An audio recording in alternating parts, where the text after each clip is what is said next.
भारत अपना 80वां स्वतंत्रता दिवस हर्षोल्लास के साथ मना रहा है।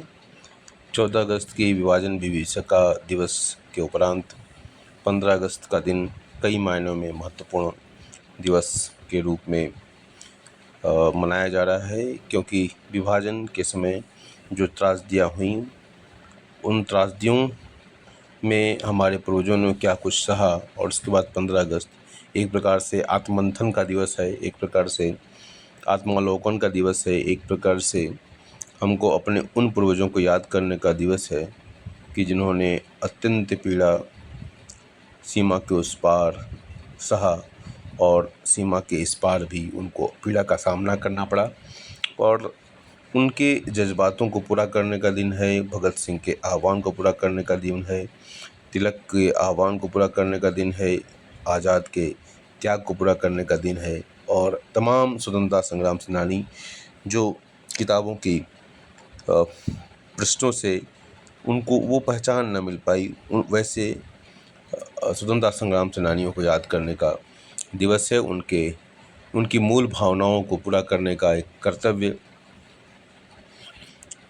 निष्ठ नागरिक होने के नाते इन सब बातों का ध्यान रखने का दिवस है 15 अगस्त। तो आज 15 अगस्त के दिन प्रधानमंत्री ने लाल किले की प्राचीर से जो संदेश दिया, वो विकसित भारत का उन्होंने जो सपना देखा हुआ है 2047 तक भारत को विकसित राष्ट्र बनाने का, तो देखना है कितना सफल हो पाता है। लेकिन निश्चित रूप से अगर हर व्यक्ति अपने लक्ष्य, अपने टारगेट को पूरा करे और आसपास जितने भी परिवेश में रहने वाले लोग हैं, उन वंचितों को सहारा देने का कार्य करे, तो ये जो संकल्प है, ये अगर संकल्प हर युवा का हो जाए, हर भारतीय का हो जाए, तो निश्चित रूप से भारत एक शक्तिशाली राष्ट्र बनेगा, भारत एक आत्मनिर्भर राष्ट्र बनेगा, भारत तकनीक से भरपूर राष्ट्र बनेगा और राष्ट्रीय एकता को गति प्रदान इन सब बातों से मिलेगी। भाषण की जो प्रमुख हाइलाइट्स थे, विकसित भारत 2047 तक, स्वतंत्रता की शताब्दी तक भारत को विकसित, आत्मनिर्भर और विश्व में अग्रणी राष्ट्र बनाने का संकल्प इकोनॉमिक टाइम्स रिपोर्टिंग करता है। इस तरह अन्य अखबारों ने भी इसकी रिपोर्टिंग की है। सबधारा का विजन है कि मैन्युफैक्चरिंग, सबधारा उन्होंने प्रधानमंत्री ने एक विजन दिया, सबधारा manufacturing, agriculture, technology, Gatishakti, defence, self reliance, green economy और सॉफ्ट पावर को विकास के प्रमुख आधार बनाया है। सबधारा का जो प्रमुख आधार है वो है manufacturing, agriculture, technology, Gatishakti, defence, self reliance, green economy और सॉफ्ट पावर। और इसके बाद की ट्रिब्यून ने इसको हाईलाइट किया है। एआई और युवा शक्ति, अगले 1 वर्ष में 1 करोड़ युवाओं को एआई का प्रशिक्षण देने की घोषणा की गई है। प्रतियोगी परीक्षाओं के लिए फ्री ऑनलाइन कोचिंग बहुत बड़ी बात है। जो अफोर्डेबिलिटी है, जो गरीबों की बात है, ईडब्ल्यूएस की बात होती है, वंचितों की बात होती है, तो ये निश्चित रूप से एक बहुत बड़ा कदम माना जाएगा कि प्रतियोगी परीक्षाओं के लिए फ्री ऑनलाइन कोचिंग।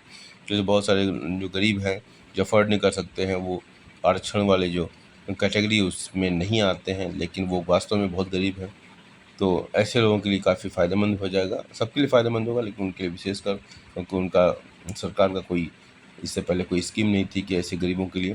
तो यूपीएससी, जेई, नीट जैसी परीक्षाओं की तैयारी करने वाले विद्यार्थियों के लिए आर्थिक बोझ कम करने पर जोर। सेमीकंडक्टर और टेक्नोलॉजी, भारत को केवल टेक्नोलॉजी कंज्यूमर नहीं बल्कि टेक्नोलॉजी क्रिएटर और मैन्युफैक्चरर बनाने की दिशा।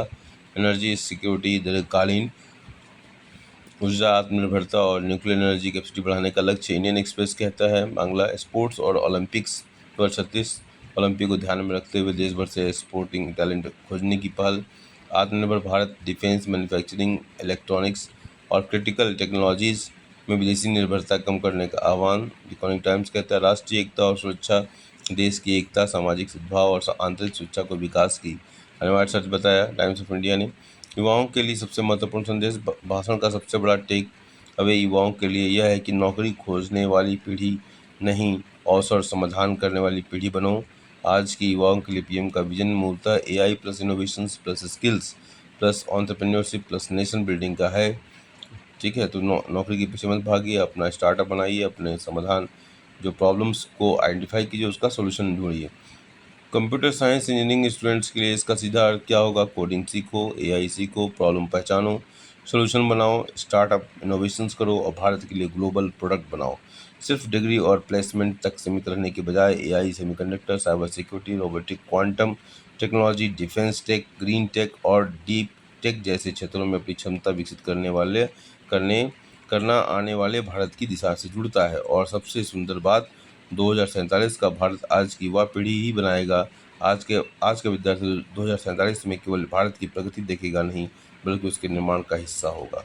तो इस तरीके से ये प्रधानमंत्री की जो स्पीच थी वो कई मायनों में काफ़ी महत्वपूर्ण थी और एक भविष्य का एक रोड मैप देती है कि आगे आने वाले समय में सरकार युवाओं से किस तरह की अपेक्षाएं रखती हैं और युवा भारत निर्माण अगर वास्तव में करना चाहते हैं तो केवल सरकारी नौकरी के पीछे नहीं बल्कि खुद के स्टार्टअप बनाएं। जैसे resourcelessness is the resource of Japan, जैसे किसी जापानीज प्राइम मिनिस्टर ने कहा था, तो उसी तर्ज पर भारत को भी आपको केवल सरकारी नौकरी की नहीं बल्कि आप अपने हुनर और काबिलियत पर भरोसा रखें और खुद अपने स्टार्टअप बनाएं, खुद अपनी योजनाएं बनाएं, अपने स्किल पर भरोसा करते हुए आप इनोवेशंस करें और लोगों को रोजगार देने का कार्य करें। थैंक यू, धन्यवाद।